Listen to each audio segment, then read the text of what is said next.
topic. I've been multiplying matrices already, but certainly time for me to discuss the rules for matrix multiplication. And the interesting part is the many ways you can do it, and they all give the same answer. And they're all important. So matrix multiplication, and then come inverses. So we mentioned the inverse of a matrix, but that's a big deal. Lots to do about inverses and how to find them. Okay, so I'll begin with how to multiply two matrices. First way. Okay, so suppose I have a matrix A multiplying a matrix B and giving me a result, well, I could call it C, A times B. Okay. So let me just review the rule for this entry. That's the entry in row I and column J. So that's the IJ entry. Right there is CIJ.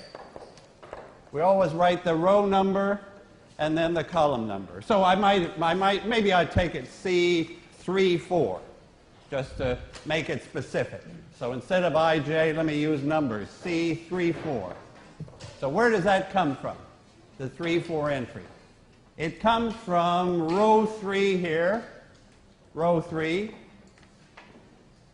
and column 4, as you know, column 4. And can I just write down, or can we write down the formula for it? C34 is, if we look at the whole row and the whole column, the quick way for me to say it is row 3 of A. I could use a dot for dot product. I won't often use that, actually.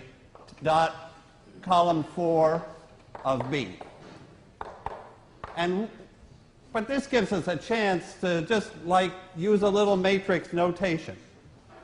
What are the entries? What's this first entry in row 3? The first, that number that's sitting right there is A, so it's got two indices, and what are they? 3, 1. So there's an A, 3, 1 there. Now what's the first guy at the top of column 4? So what's sitting up there? B, 1, 4, right. So that this dot product starts with A, 3, 1 times B, 1, 4. And then what's the next? So this is like I'm accumulating this sum. Then comes the next guy, A, 3, 2, second column, times B, 2, 4, second row. So it's B, A, 3, 2, B, 2, 4, and so on. Just practice with indices. Oh, let me even practice with a summation formula. So this is,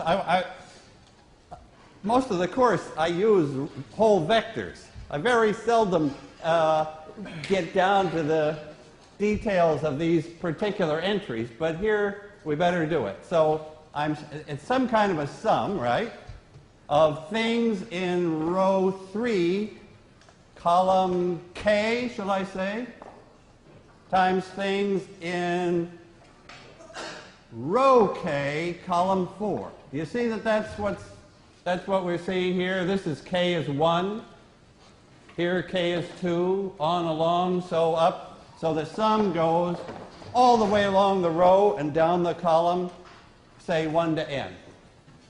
So that's what the C34 entry looks like, a sum of A, 3K, B, K4. Just takes a little practice to do that. Okay. And, well, maybe I should say, when are we allowed to multiply these matrices? What are the shapes of these things? The shapes are, if we allow them to be not necessarily square matrices. If they're square, they've got to be the same size. If they're rectangular, they're not the same size. If they're rectangular, this might be, well, I always think of A as m by n. m rows, n columns. So that sum goes to n. Now what's the point? How many rows does B have to have? N. N. The number of rows in B, the number of guys that we meet coming down, has to match the number of ones across. So B will have to be n by something. Whatever. P. So the number of columns here has to match the number of rows there, and then what's the result? What's the shape of the result? What's the shape of C, the output? Well, it's got these same m rows, or it's got m rows, and how many columns? P. M by P. Okay. So there are m times P little numbers in there, entries, and each one looks like that. Okay. So that's the standard rule. That's the way people think of multiplying matrices. I do it too. But I want to talk about other ways to look at that same calculation, looking at whole columns and whole rows. Okay. So can I do A, B, C again? A, B equaling C again, but now tell me about, I'll put it up here. So here goes A again, times B, producing C. And again, this is m by n, this is n by p, and this is m by p. Okay, now I want to look at whole columns. I want to look at the columns of, in fact, here's the second way to multiply matrices. Because I'm going to build on what I know already. How do I multiply a matrix by a column? How do I know how to multiply this matrix by that column. So I call that column 1. That tells me column 1 of the answer. The matrix times the first column is that first column. Because none of this stuff entered that part of the answer. The matrix times the second column is the second column of the answer. Do you see what I'm saying? That I could think of multiplying a matrix by a vector, which I already knew how to do, and I can think of the vector, I can think of just P columns sitting side by side, just like resting next to each other. And I multiply A times each one of those, and I get the P columns of the answer. Do you see, this is quite nice. To be able to think, okay, matrix multiplication works so that I could just think of having several columns, multiplying by A, and getting the columns of the answer. So, like, here's column 1. So I call that, I call that column 1. And what's going in there is A times column 1.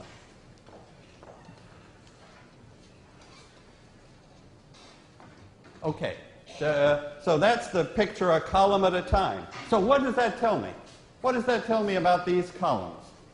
These columns of C are combinations, because we've seen that before, of columns of A. Every one of these comes from A times this. And A times a vector is a combination of the columns of A. And, right, and it makes sense, because the columns of A have length m, and the columns of C have length m. And every column of C is some combination of the columns of A. And it's these numbers in here that tell me what combination it is. Do you see that? That in that answer C, I'm seeing stuff that's combinations of these columns. Now, suppose I look at it, that's two ways now. the third way is look at it by rows. So now let me change to rows. Okay. So now I can think of a row of A multiplying all these rows here and producing a row of the product. So this row takes a combination of these rows, and that's the answer. So these rows of C are combinations of what? Tell me how to finish that. The rows of C, when I have a matrix B, it's got its rows, and I multiply by A. And what does that do? It mixes the rows up. It creates combinations of the rows of B. Thanks. Rows of B. That's what I wanted to see. That this answer, I can see where the pieces are coming from. The rows in the answer are coming as combinations of these rows. The columns in the answer are coming as combinations of those columns. And now so that's three ways. Now you can say, okay, what's the fourth way? The fourth way, so now we've got like the regular way, the column way, the row way, and what's left? The one that I want to tell you about, well, one way is columns times rows. What happens if I multiply? So this was row times column. It gave a number. Okay, now I want to ask you about column times row. What does, if I multiply a column of A times a row of B, what shape am I ending up with? So if I take a column times a row, that's definitely different from taking a row times a column. So a column of A was, what's the shape of a column of A? M by 1. A column of A is a column. It's got M entries and one column. And what's a row of B? It's got one row and P columns. So what's the shape? What do I get if I multiply a column by a row? I get a big matrix. I get a full-size matrix. If I multiply a column by a row, I get, shall we just do one? Let me take the column 2, 3, 4 times the row 1, 6. That is that product there. I mean, I'm just following the rules of matrix multiplication. Those rules are just looking like kind of petite, kind of small, because the rows here are so short and the columns there are so short, but they're the same length, 1 inch. So what's the answer? What's the answer if I do 2, 3, 4 times 1, 6, just for practice? Well, what's the first row of the answer? 212. And the second row of the answer is 318. And the third row of the answer is 424. Actually, I mean, that's a very special matrix there. Very special matrix. What can you tell me about its columns, the columns of that matrix? They're multiples of this guy, right? They're multiples of that one, which follows our rule. We said that the columns of the answer were combinations, but there's only, to take a combination of one guy, it's just a multiple. The rows of the answer, what can you tell me about those three rows? They're all multiples of this row. They're all multiples of 1/6, as we expect. But I'm getting a full-size matrix. And now, just to complete this thought, if I have, now let me write down the fourth way. AB is a sum of columns of A times rows of B. So that, for example, if my matrix was 2, 3, 4, and then had another column, say 7, 8, 9, and my matrix here has, say, started with 1, 6, and then had another column like 0, 0, then here's the fourth way. Okay? I've got 2 columns there, I've got 2 rows there. So the beautiful rule is, seeing the whole thing by columns and rows, is that I can take the first column times the first row and add the second column times the second row.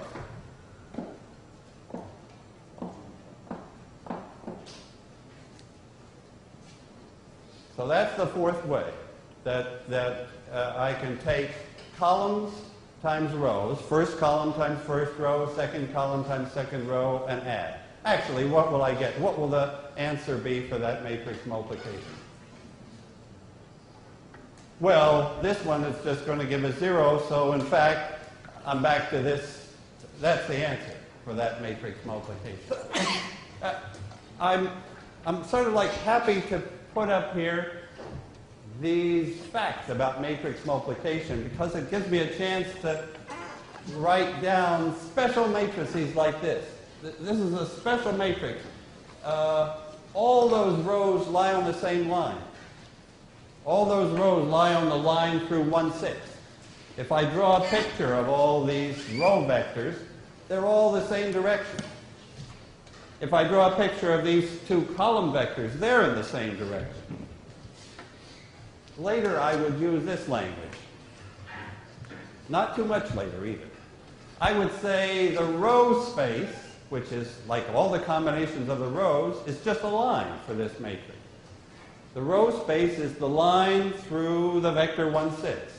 All the rows lie on that line. And the column space is also a line. All the columns lie on the line through the vector 2, 3, 4. So this is like a really minimal matrix. And it's because of these ones. Okay, so that's the third way. Now, even, will you take, this is, I want to say one more thing about matrix multiplication while we're on the subject. And it's this. You could also multiply, you could also cut the matrix into blocks and do the multiplication by blocks. Yeah, that's actually so useful that I want to mention it. Block multiplication. So I could take my matrix A and I could chop it up like, maybe just for simplicity, let me chop it into 4 square blocks. Suppose it's square. Let's just take a nice case. And B, suppose it's square also. Same size. So these sizes don't have to be the same. What they have to do is match properly. Here they certainly will match. So here's the rule for block multiplication. That if this has blocks like A, so maybe A1, A2, A3, A4 are the blocks here, and these blocks are B1, B2, B3, and B4, then the answer I can find block. I can find that block, and if you tell me what's in that block, then I'm going to be quiet about matrix multiplication for the rest of the day. What goes into that block? You see, these matrices might be like 20 by 20 with blocks that are 10 by 10 to take the easy case where all the blocks are the same shape. And the point is that I could multiply those by blocks. And what goes in here? What's that block in the answer? A1, B1. That's a matrix times a matrix. It's the right size, 10 by 10. Any more? Plus, what else goes in there? A2, B3, right? It's just like block rows times block columns. Nobody, I think, not even Gauss, could see instantly that it works. But somehow, if we check it through, all 5 ways we're doing the same multiplications. So this familiar multiplication is what we're really doing when we do it by columns, by rows, by columns times rows, and by blocks.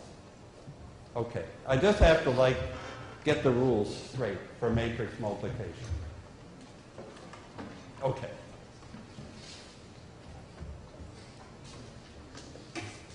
All right, I'm ready for the second topic, which is inverse.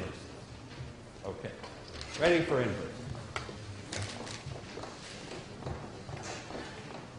And let me do it for square matrices first.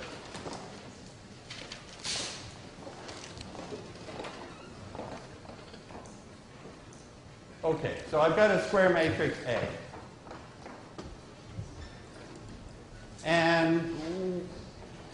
And it may or may not have an inverse, right? Not all matrices have inverses. In fact, that's the most important question you can ask about the matrix is, if you know it's square, is it invertible or not? If it is invertible, then there is some other matrix, shall I call it A inverse? And if A inverse exists? So this is if, there's a big if here. If this matrix exists, and it'll be really central to figure out when does it exist. And then if it does exist, how would you find it? But what's the equation here that I haven't that I have to finish now? This matrix, if it exists, multiplies A and produces I. Thanks. The identity. And actually, there's a little more to it. Because normally,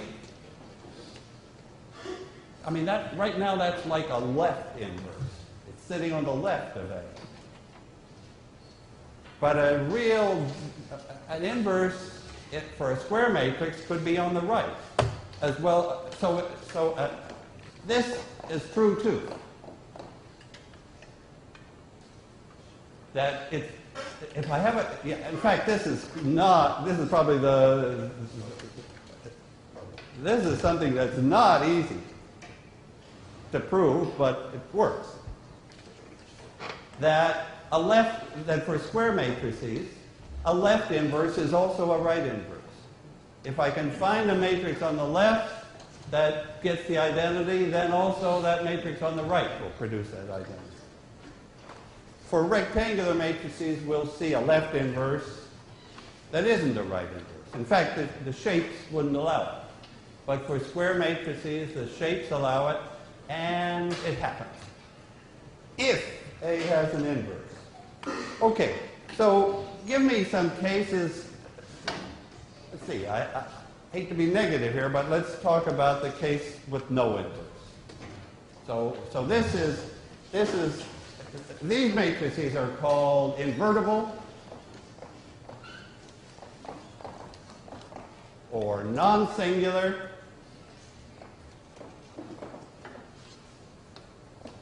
Those are the good ones. And we want to be able to identify if we're given a matrix, has it got an inverse? Can I talk about the singular case?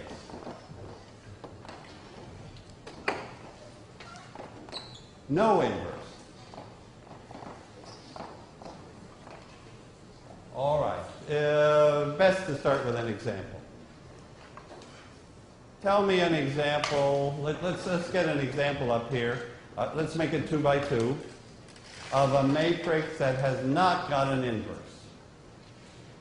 And let's see why. Let me write one up. No inverse. Let's see why. Let me write up 1, 3, 2, 6.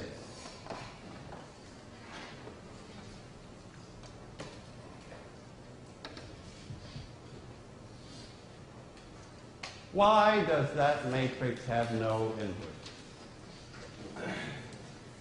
You could answer that various ways. Give me one reason. Well, you could, if you know about determinants, which you're not supposed to, you could take its determinant and you would get 0. Okay. Now, all right. Let me ask you other reasons. Let me ask for other reasons that that matrix isn't invertible. Here, I could use what I'm saying here. Suppose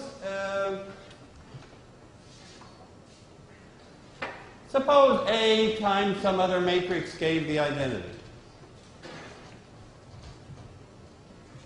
Why is that not possible? Because, oh yeah, I'm thinking about columns here. If I multiply this matrix A by some other matrix, then the result, what can you tell me about the columns? They're all multiples of those columns, right? If I multiply A by another matrix, the product has columns that come from those columns. So can I get the identity matrix? No way. The columns of the identity matrix, like 1, 0, it's not a combination of those columns, because those two columns both lie on the same line. Every combination is just going to be on that line, and I can't get 1, 0. So do you see that sort of column picture of the matrix not being invertible? In fact, here's another reason. Oh, this is even a more important reason. Well, how can I say more important? All those are important.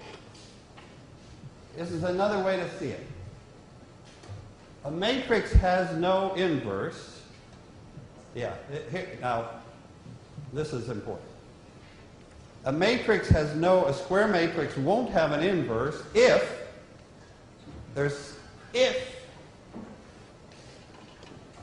no inverse, because I can find an x, a vector x,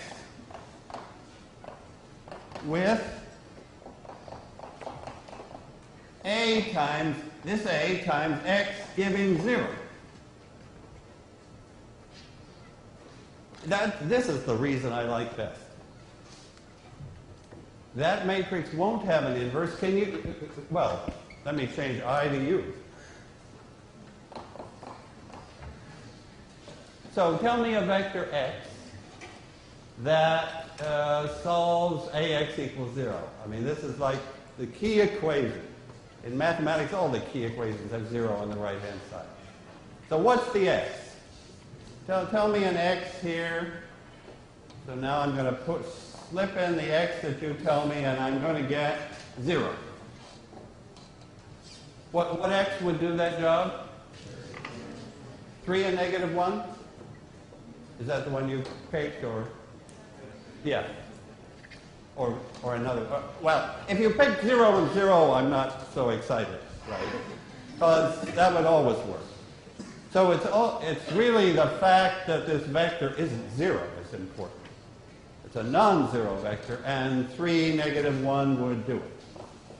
That just says 3 of this column minus 1 of that column is the 0 column. Okay. So now I know that A couldn't be invertible. What's the reasoning? If Ax is 0, suppose I multiplied by A inverse. Yeah. Well, here's the reason. This is why this spells disaster for an inverse. The matrix can't have an inverse if some combination of the columns gives nothing. Because I could take AX equals 0, I could multiply by A inverse, and what would I discover? Suppose I take that equation and I multiply by, if A inverse existed, which of course I'm going to come to the conclusion it can't. Because if it existed, if there was an A inverse to this dopey matrix, I would multiply that equation by that inverse and I would discover X is 0. If I multiply A by A inverse on the left, I get X. If I multiply by A inverse on the right, I get 0. So I would discover X was 0. But X is not 0. This guy wasn't 0. There it is. 3 minus 1. So, conclusion. Only it takes us some time to really work with that conclusion. Our conclusion will be that non-invertible matrices, singular matrices, some combination of their columns gives a 0 column. They take some vector x into 0, and there's no way A inverse can recover it.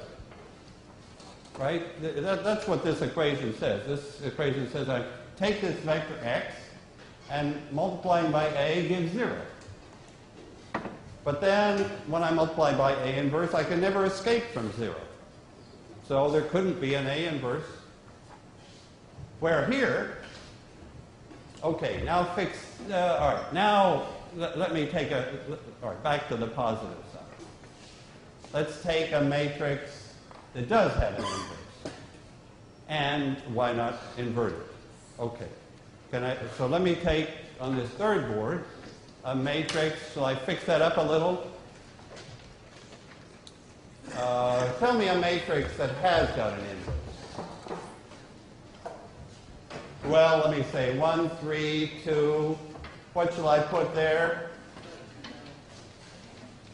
Well, don't put 6, I guess is right. Do you want any favorites here? 1 or 8? I don't care. What, 7? 7. Okay. 7 is a lucky one. All right. 7. Okay. Okay. So now what's our idea? We believe that this matrix is invertible. Those who like determinants have quickly taken its determinant and found it wasn't 0. Those who like columns, and probably that department is not totally popular yet, but those who like columns will look at those two columns and say, hey, they point in different directions, so I can get anything. Now, let me see, what do I mean? How am I going to compute A inverse? So A inverse, here's A inverse, and I have to find it. And what do I get when I do this multiplication? The identity.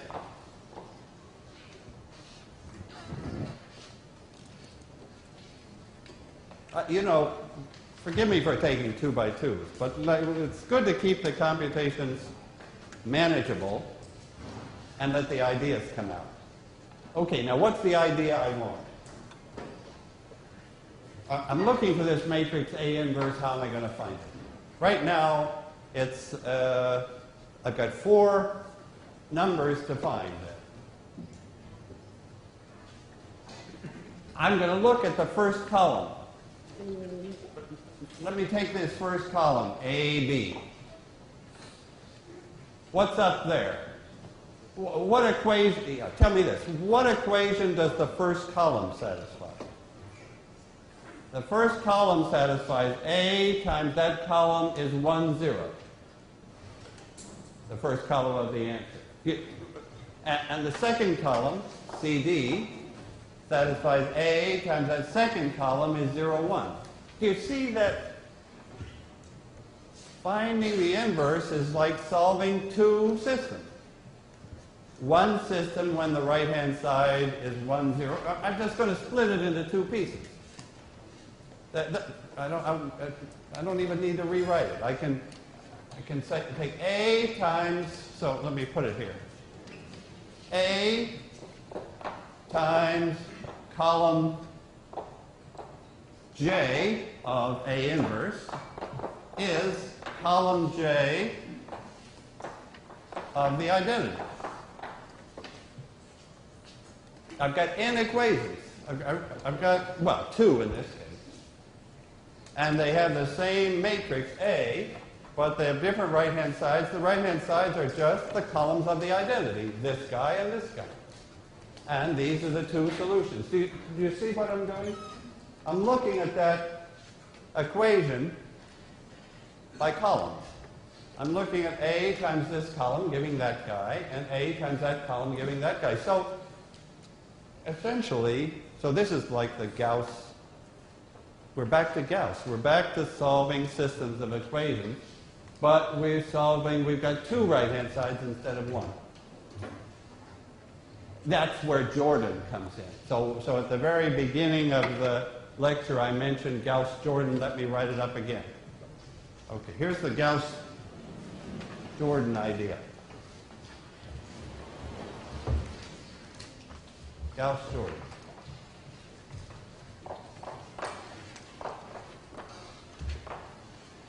Is solve 2 equations at once. Okay, let me show you how the mechanics go. How do I solve a single equation? So the 2 equations are 1, 3, 2, 7 multiplying AB gives 1, 0. And the other equation is the same 1, 3, 2, 7 multiplying CD gives 0, 1. Okay. That'll tell me the 2 columns of the inverse. I'll have the inverse.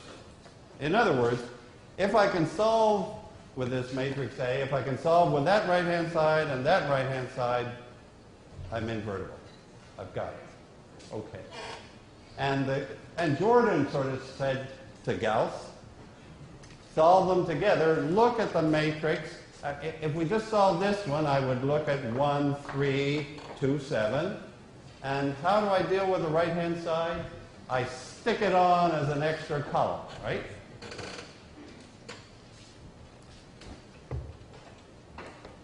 You remember that's this augmented matrix.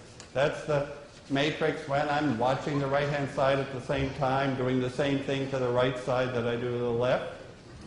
So I just carry it along as an extra column. Now I'm going to carry along 2 extra columns.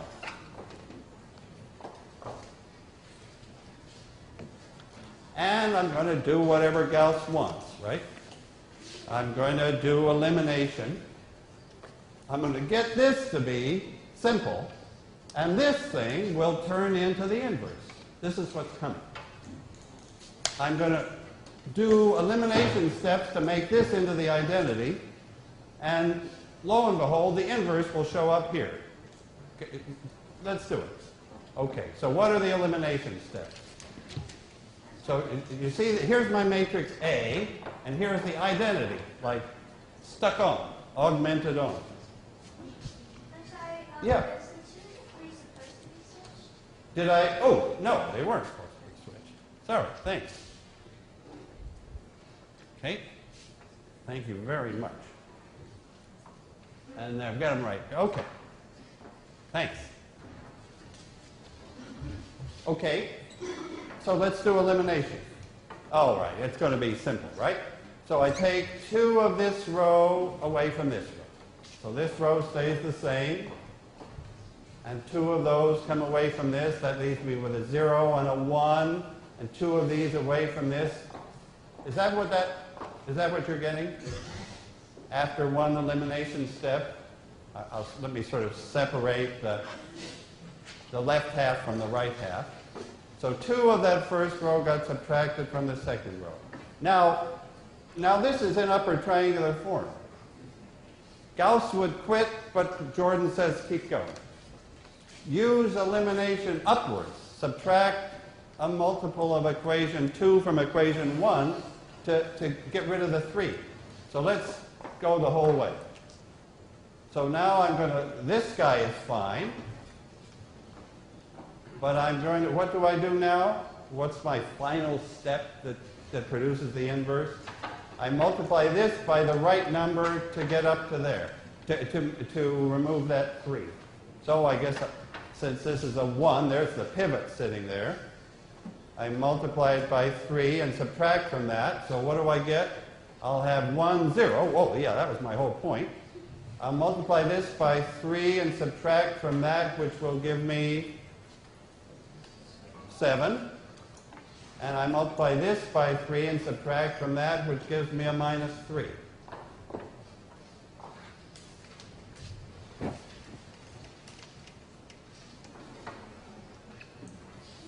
And what's my hope, belief? Here I started with A and the identity, and I ended up with the identity and who? That better be A inverse.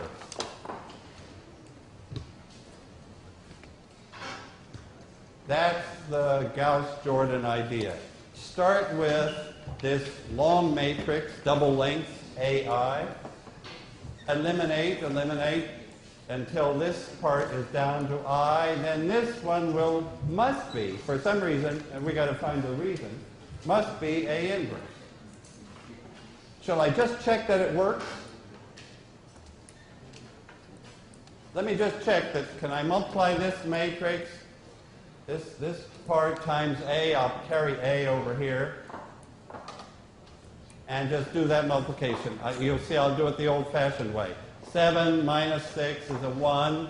21 minus 21 is a 0. Minus 2 plus 2 is a 0. Minus 6 plus 7 is a 1. Check. So that is the inverse. That's the Gauss-Jordan idea. So one of the homework problems, or more than one, for Wednesday, will ask you to go through those steps. I think you just got to go through Gauss-Jordan a couple of times. But so I like, yeah, just to see the mechanics. But the important thing is what happened? Why did we get A inverse there? Let me ask you that.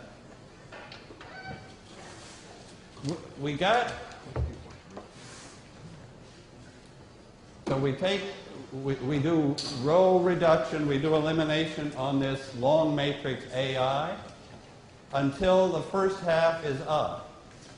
Then the second half is A inverse. Well, how do I see that? Let me put up here how I see that. So here's my Gauss-Jordan thing, and I'm doing stuff to it. So a whole lot of E's. Remember, those are those elimination matrices. Those are the things that we figured out last time. Yes, that's what an elimination step is. It's in matrix form. I'm multiplying by some E's. And the result, well, so I'm multiplying by a whole bunch of E's. So I get can I call the overall matrix E? That's the elimination matrix, the product of all those little pieces. What do I mean by little pieces? Well, there was an elimination matrix that subtracted 2 of that away from that. Then there was an elimination matrix that subtracted 3 of that away from that. I guess in this case that was all. So there were just 2 E's in this case. One that did this step and one that did this step, and together they gave me an E that does both steps. And the net result was to get an I here. And you can tell me what that has to be. This is like the picture of what happened. If E multiplied A, whatever that E is, we never figured it out in this way. But whatever that E times that E is, E times A is What's E times A? It's I. That E, whatever the heck it was, multiplied A and produced I. So E must be EA equaling I tells us what E is. Namely, it's the inverse of A. Great. And therefore, when the second half, when E multiplies I, it's E, but that's A inverse. You see the picture looking that way? E times A is the identity. It tells us what E has to be.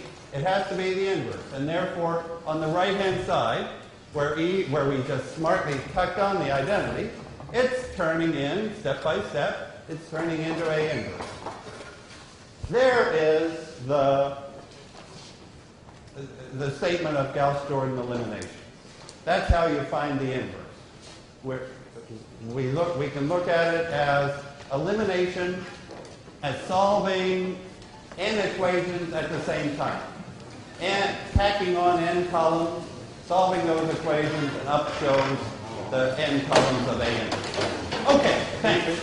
See you on Wednesday.